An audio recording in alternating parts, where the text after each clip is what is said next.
Hello and welcome to this special year-end edition of Diaspora Network, the program where we celebrate Nigerians making remarkable strides around the world.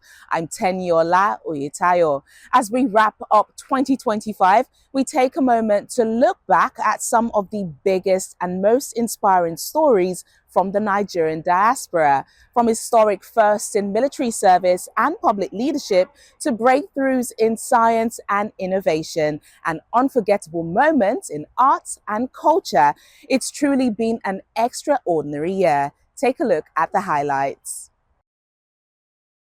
We begin in the United States Navy, where Commander Matuo Olufokunbi made history as the first Nigerian American to qualify as a nuclear engineer under the U.S. Navy's nuclear propulsion program, becoming just the third Nigerian-born officer to command a U.S. Navy warship. Another milestone came from Commodore Kelechi Ndukwe, who took command of Destroyer Squadron 60 and Task Force 65 in Spain, after previously becoming the first Nigerian American to lead a guided missile destroyer. In the US Army, Amanda Azubuike, who was promoted to Brigadier General, the first Nigerian woman to reach that rank, after more than 30 years of service across aviation, intelligence, and public affairs. She now serves as Deputy Commanding Officer at the U.S. Army Cadet Command.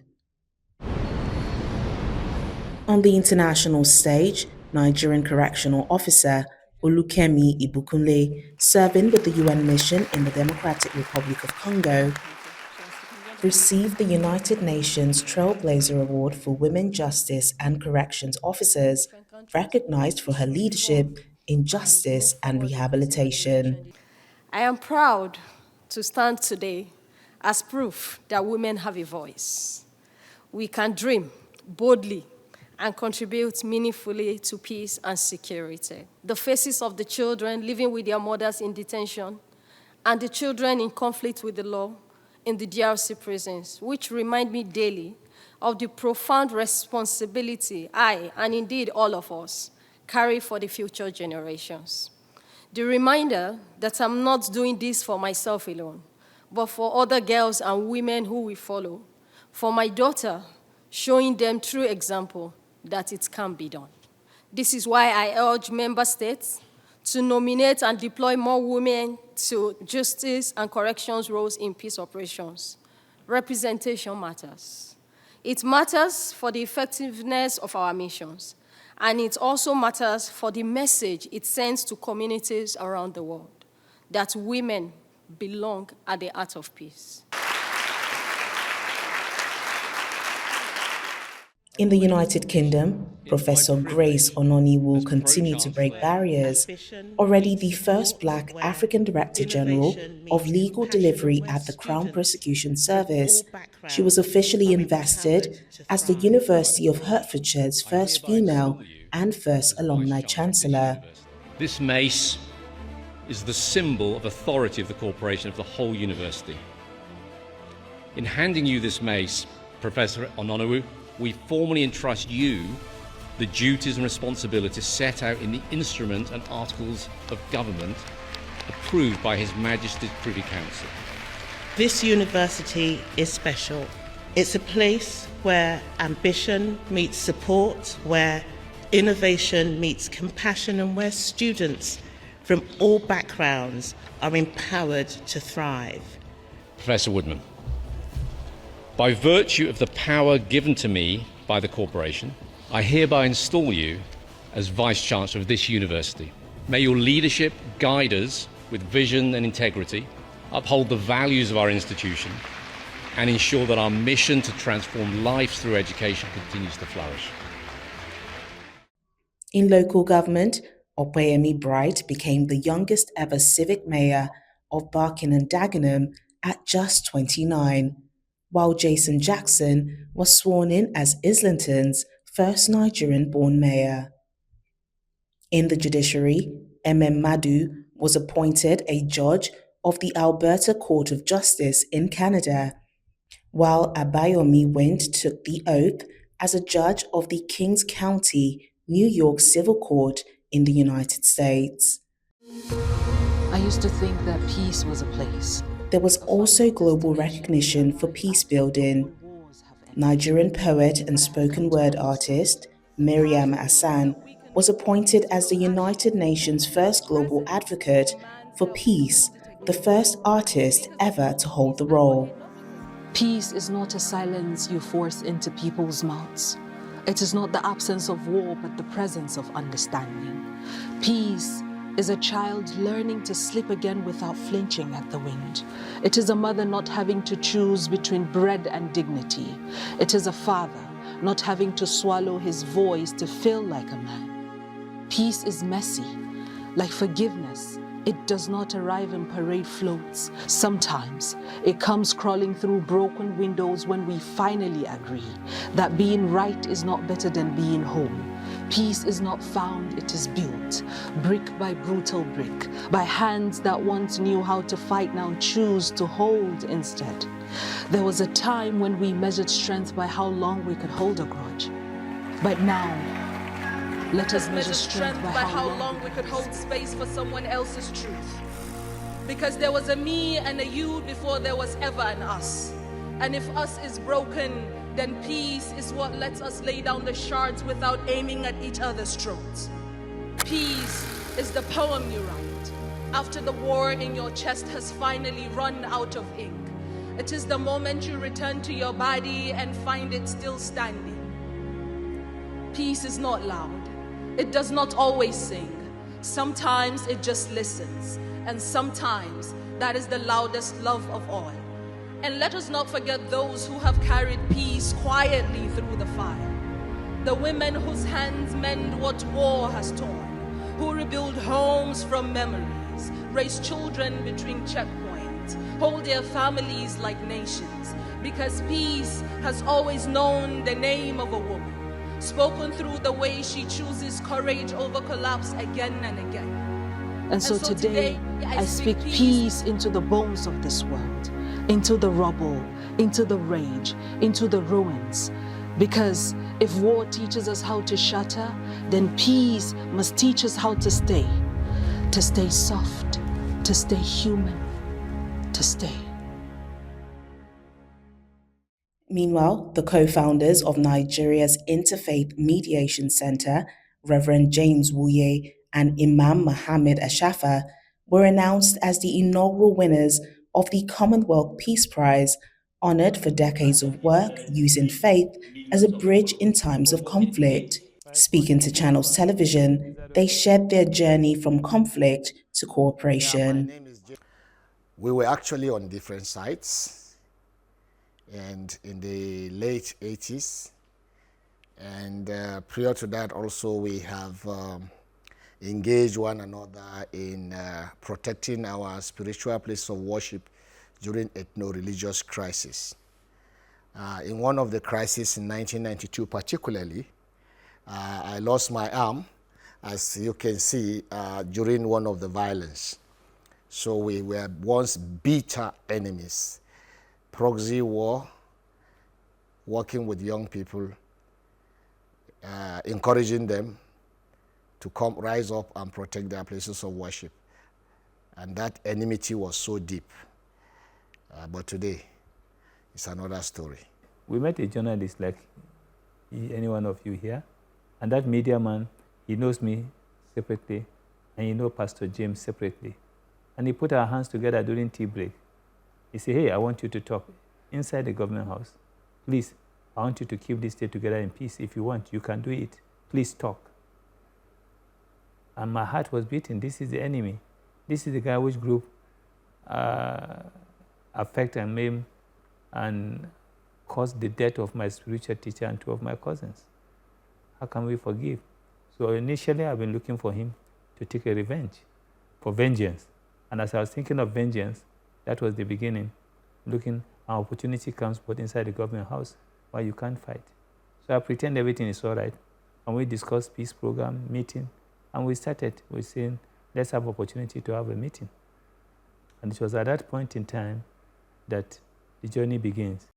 And at just 22, filmmaker and education advocate Zuriel Oduwole was nominated for the 2025 Nobel Peace Prize and received the Muhammad Ali Humanitarian Award, recognizing her global work on girls' education and peace building. And now back to our top stories of 2025. We turn to another area where Nigerians have continued to leave a powerful mark: science, research, and innovation. I'm Abidemi Babatunde Babalola. I'm an archaeologist of In Italy, technology. US-based Nigerian research archaeologist Abidemi Babalola was announced one of 9 global recipients of the Dan David Prize, the world's largest award for history research. Stanley. Innovation also took center stage at the Commonwealth Youth Awards, where Nigerian technologist Stanley Anibugu was named Commonwealth Young Person of the Year for his company Light Ed, which transforms waste into solar solutions, providing clean energy for thousands of refugees across Africa.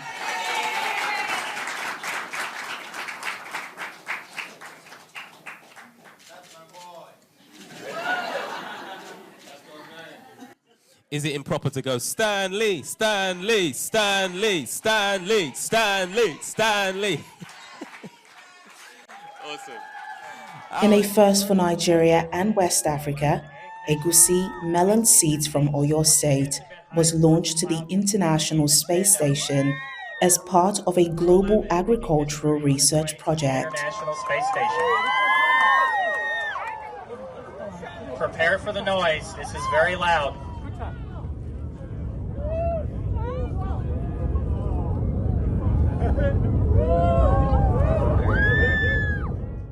The seeds traveled alongside cotton from Egypt, pomegranate from Armenia, and wheat from Pakistan.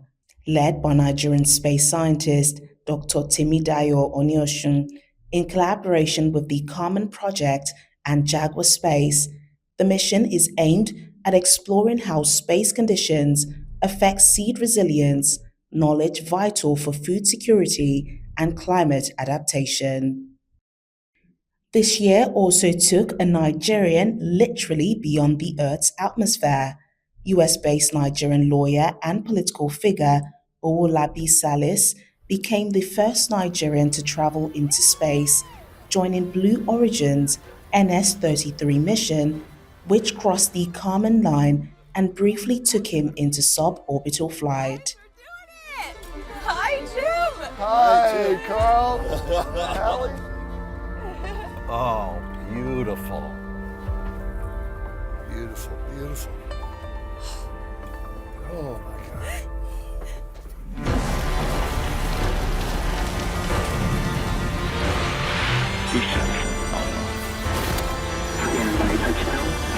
touchdown.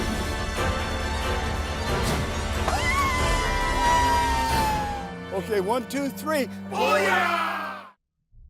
And in aviation, 18-year-old Mohammed Aminu Sani became one of the youngest Nigerians to earn a US FAA commercial multi-engine pilot's license, completing his training in under a year with no failed checks.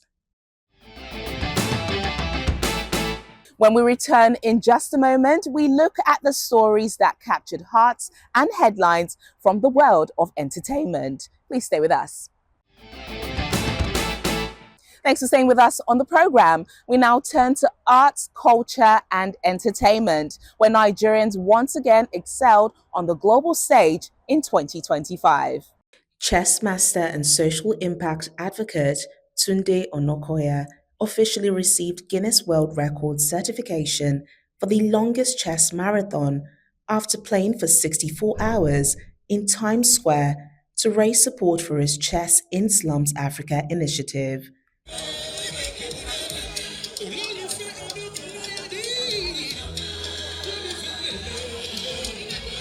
In the culinary world, chef Hilda Bachi also set a new Guinness World Record for the largest serving of Nigerian-style jollof rice, cooking nearly 9,000 kilograms in Lagos and drawing huge crowds, once again putting Nigerian cuisine on the global map. That's so wonderful.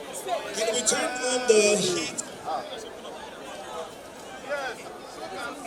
A Nigerian travel vlogger, Alma Asinobi, captured global attention as she attempted to break the record for the fastest journey across all 7 continents.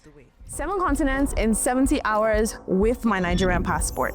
Visa issues and flight cancellations meant she fell just short of the upgraded record, but her journey sparked an international conversation about the challenges of traveling on a Nigerian passport.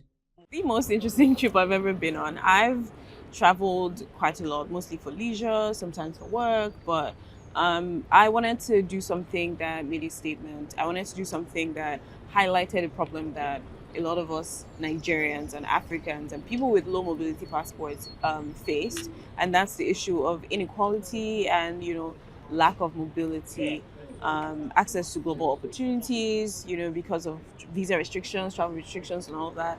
And I decided, hey, I want to visit every continent in the world in under 70 hours. And I was like, okay, yay. That was crazy because there was the current. Can you even get through security in 70 hours in some places? Oh my God. There were some airports where I was like, I can't possibly go through this country because I will be at the airport for the entire time. And it came with a lot of rules. So I couldn't just go from airport to airport. I had to go into the city, go to famous or iconic landmarks, take some pictures there, just as proof that I was actually there. And it was very fun. It was it was the most memorable time of my life. I'm still kind of recovering because what day is it? I'm not sure. I'm the days and nights just rolled into Yes. I just finished and I just got back from the airport. I flew from Australia. I'm flying in from Sydney. And funny thing is, I crossed the international date line. So I left by 2 p.m. and I arrived 1 p.m. So it's 24 hours of your life is just it's just like the there. It's just reset. And I was like, okay, what's happening? But yes, this was a very interesting trip. I faced a lot of issues. For this record, the rules are strict. Visit all 7 continents, and not just the airports. Get into each city, collect evidence, and document every step of the way. With precise timing and zero room for error. Every second counts. I've gone through hell to secure visas, planned several alternative routes, and prepared for every possible obstacle. But one delayed flight, one missed flight, one cancelled flight, and the record could be over. Now paging passenger, Alma Asinobi. The clock won't stop. It's 9 long flights, 7 short layovers, 7 continents, all in under 70 hours. This journey is not mine, it's ours. In literature, 12-year-old British-Nigerian author Epsiba Akinwale continued to earn global attention after her debut novel, Chronicles of the Timekeepers, Whisked Away, set a world record for the longest fiction book written by a child with 58,000 words. On screen, 13-year-old Simisola Badimosi made history as the youngest Nigerian ever nominated for an Emmy, recognized for her voice role as Tola in Disney's animated series Iwaju. So you want to see the real Lagos? Yes! No wahala, but you have to do what I say you. Deal.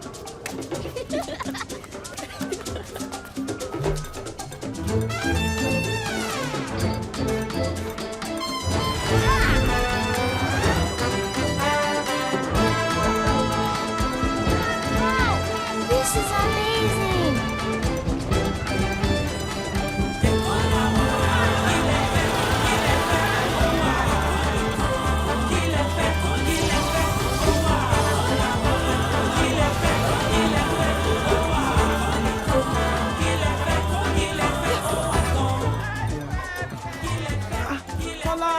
Oh yeah, sorry. It's enough, thank you. Okay, so I'm back up. Oh, zip my necklace for you.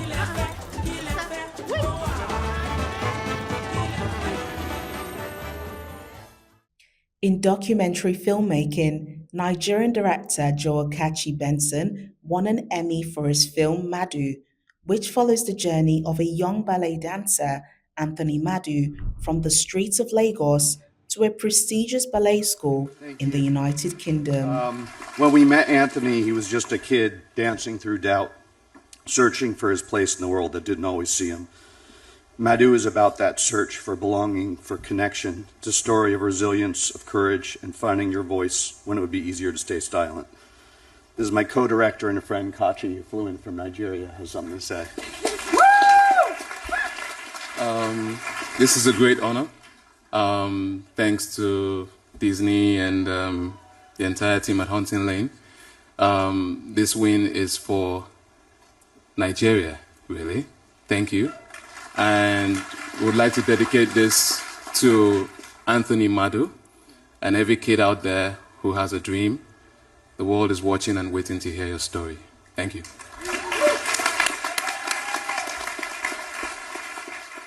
In music, Aya Star took home her first ever BET Award, winning Best International Act and becoming only the second Nigerian woman to do so, following Thames. And speaking of Thames, she also won big this year, becoming the first Nigerian to have 2 Grammys to her name after taking the Best African Music Performance Prize. Dear God, thank you so much for putting me on this stage and bringing me this team.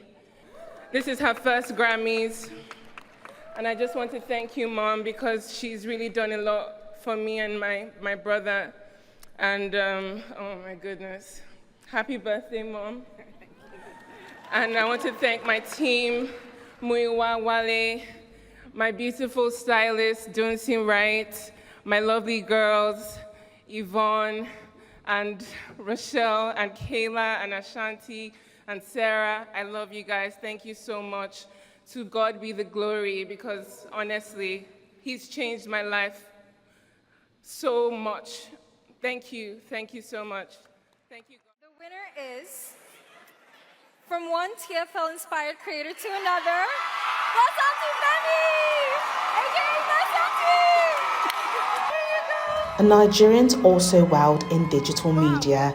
London-based content creator and mental health nurse Bimi Orojogun, better known as London Bus Auntie, won Video of the Year at the 2025 TikTok UK Awards after her joyful bus side videos went viral and led to collaborations with major brands and the Mayor of London.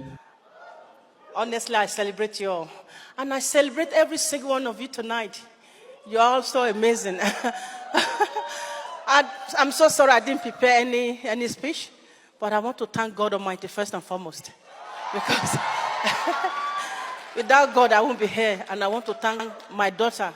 She's been fantastic. And for everyone think I deserve this award, thank you.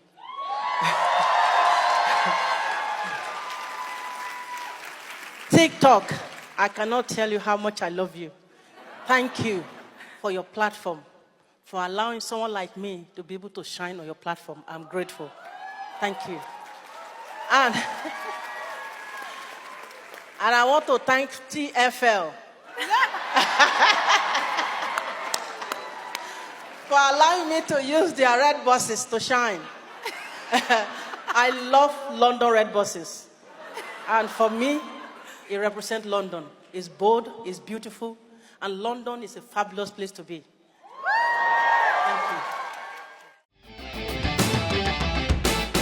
As we close this special year-end edition of Diaspora Network, one thing is clear: wherever you look around the world, there's a Nigerian doing something remarkable. To watch these and other stories again, visit channelcv.com or our YouTube channel. Until next time, I'm Teniola Oyetayo. Thank you for watching, and from all of us here, we wish you a peaceful and fulfilling year ahead. Bye for now.